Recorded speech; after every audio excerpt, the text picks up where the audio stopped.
Comment peut-on renforcer notre mémoire et aller plus vite?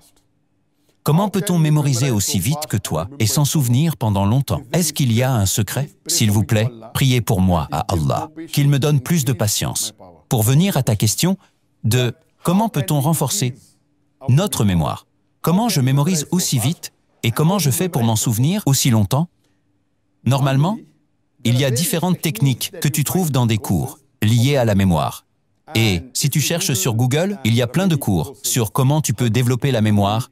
Il y a des cours comme la cartographie et différentes techniques de mémoire. Mais moi, personnellement, je pense que la meilleure façon de mémoriser, c'est avec l'aide d'Allah subhanahu wa ta'ala. Et il y a 3 points que je mentionne toujours dans mon programme de formation et da'wah, ou pour réussir dans n'importe quel domaine. Numéro 1, c'est l'aide d'Allah. Allah dit dans sourate Ali Imran, « Si Allah vous aide, personne ne peut vous vaincre, et si Allah vous abandonne, qui donc pourra vous aider après lui ?» Donc, que les croyants mettent leur confiance en Allah. Donc, numéro 1, c'est l'aide d'Allah. Ayez confiance en Allah, crois en lui et foi en lui. Son aide, c'est numéro 1 pour ta réussite. Sans son aide, tu ne peux pas réussir. Tu peux avoir une réussite temporaire, mais pas une réussite ultime, ni dans ce monde, ni dans l'au-delà. Numéro 2, Allah dit dans le Coran, dans la sourate Al-Ankabut, chapitre numéro 29, verset numéro 69, que si tu t'efforces dans son chemin, Allah ouvrira ses voies pour toi. Donc si tu t'efforces et si tu luttes, si tu fais le jihad, dans le sentier d'Allah, Allah ouvre ses voies. Donc numéro 2, après avoir la foi en Allah, tu dois t'efforcer et lutter. Tu dois faire des efforts et travailler dur. Et numéro 3, Allah dit dans sourate An-Nahl, chapitre 16, verset 43. Et sourate Al-Anbiya, chapitre numéro 21, « Fas'alu ahla dhikri in kuntum la ta'lamuna » Si vous ne savez pas, alors demandez à ceux qui savent. Le dernier point, c'est la technique. Donc, numéro 1, pour la mémoire ou pour toute réussite, c'est demander l'aide d'Allah. Vois si ton intention est très pure. Vois si tu le fais pour Allah, uniquement pour chercher la satisfaction d'Allah. Numéro 2, lutte, efforce-toi. Et numéro 3, utilise la bonne méthode. En ce qui concerne la mémoire, il y a différents types de mémoire.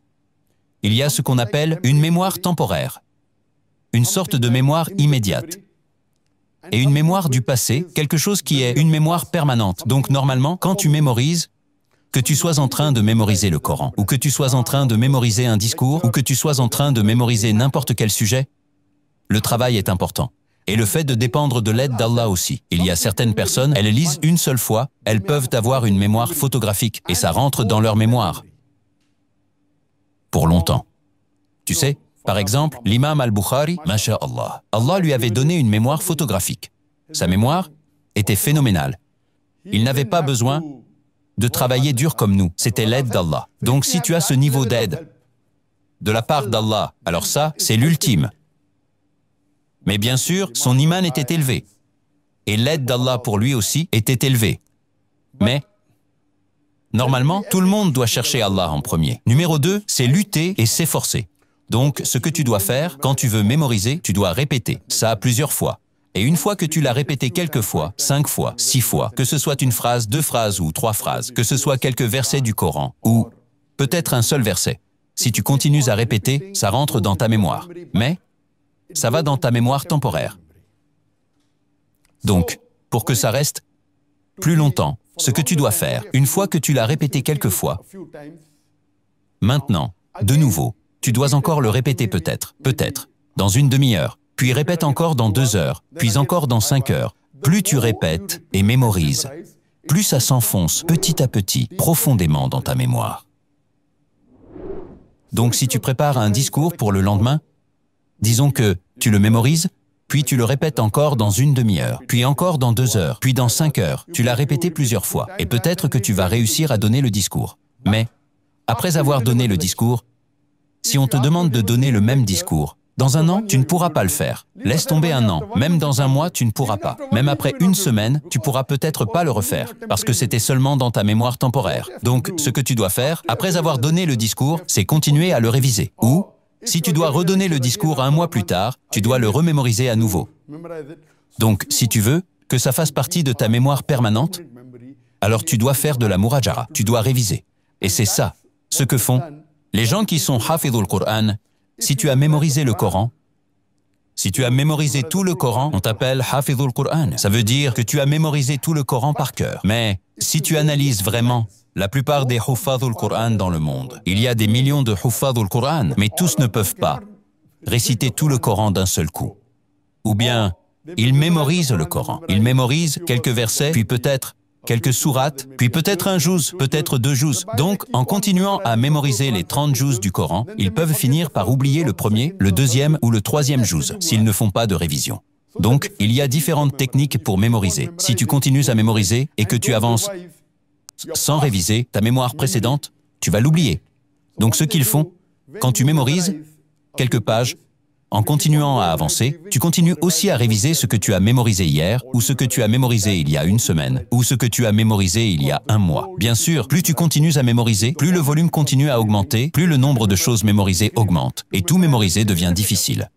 Donc, après, tu dois te répartir entre la mémorisation de nouveaux versets du Coran et la révision. Un moment va venir où le temps que tu passes à réviser sera plus important que le temps que tu utilises pour mémoriser de nouveaux versets. Donc si tu mets en place un système correct avec de la révision, tu vas réussir, Inch'Allah. Certains passent peut-être 2 ans à mémoriser le Coran, certains prennent 3 ans, certains terminent en 1 an. Plus tu mémorises vite, plus tu oublies vite. Il y a des programmes dans certaines écoles où on mémorise le Coran en 2 mois. C'est possible. Mais si tu termines en 2 mois et que tu arrêtes, après 1 mois, tu ne pourras plus réciter le Coran. Donc même si tu finis le Coran en 2 mois, si tu y passes environ 10 à 12 heures par jour, dans un programme intensif, ta révision va prendre plusieurs mois, voire des années. Donc c'est pareil, soit tu mémorises en 2 mois et tu fais la révision pendant quelques années, soit tu mémorises en quelques années, puis tu prends encore quelques temps pour la révision. Donc, le vrai secret de la mémoire, c'est que tu continues à répéter, jusqu'à ce que ça entre dans ta mémoire permanente. Maintenant, la plupart des musulmans, la majorité, ils connaissent Surat al-Fatiha, parce que Surat al-Fatiha est devenue une partie de leur mémoire, parce que les musulmans sont censés prier 5 fois par jour. Et si tu pries 5 fois par jour, tu dois la dire au minimum dans 17 unités de prière. Donc si tu répètes 17 fois par jour, si tu réveilles un musulman au milieu de sa nuit, un musulman qui prie régulièrement, pas un musulman qui ne prie pas, quelqu'un qui prie régulièrement, ou même s'il prie une seule fois par jour, mais qu'il le fait depuis des années, si tu le réveilles en plein sommeil et que tu lui demandes de réciter Surat al-Fatiha, il peut le faire facilement.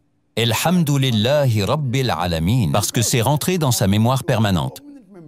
Et même dans la mémoire permanente, il y a des niveaux comme la mémoire profondément enracinée ou pas profondément enracinée. De la même manière, si tu lui demandes de réciter peut-être Surat al-Ikhlas, même ça peut faire partie de sa mémoire permanente. Il a récité Surat al-Ikhlas de nombreuses fois, mais si ce n'est pas une sourate qu'il récite au moins une fois par mois, il ne pourra peut-être pas la réciter au milieu de son sommeil. Mais avec un peu de concentration, il pourra la réciter, parce que ça fait partie de sa mémoire permanente. Mais ça demande de la concentration. Il peut y avoir certaines choses qu'il a mémorisées récemment, mais s'il ne révise pas, il ne pourra pas les répéter. C'est pour ça qu'il y a différents types de mémoire, et moi je le sais, j'ai donné plusieurs conférences dans ma vie. Je sais qu'il y a certaines conférences, peut-être 5 ou 6 conférences. Si tu me demandes de me lever de mon sommeil et de refaire cette conférence, je pense que je peux la refaire sans aucune révision, même s'il y a 50 versets du Coran ou 100 versets du Coran. Parce que ces conférences-là, elles font partie de ma mémoire permanente, profondément ancrée. Il y a d'autres conférences que je dois réviser peut-être 15 minutes. Certaines, je dois réviser 1 heure, d'autres peut-être 2 heures. Celles que je donne rarement, je dois peut-être réviser 3 ou 4 heures. Donc chaque conférence que je donne n'est pas entièrement dans ma mémoire permanente. Une partie de la conférence peut y être, mais pas tout. Et plus, il y a de choses dans ta mémoire permanente, plus ça t'aide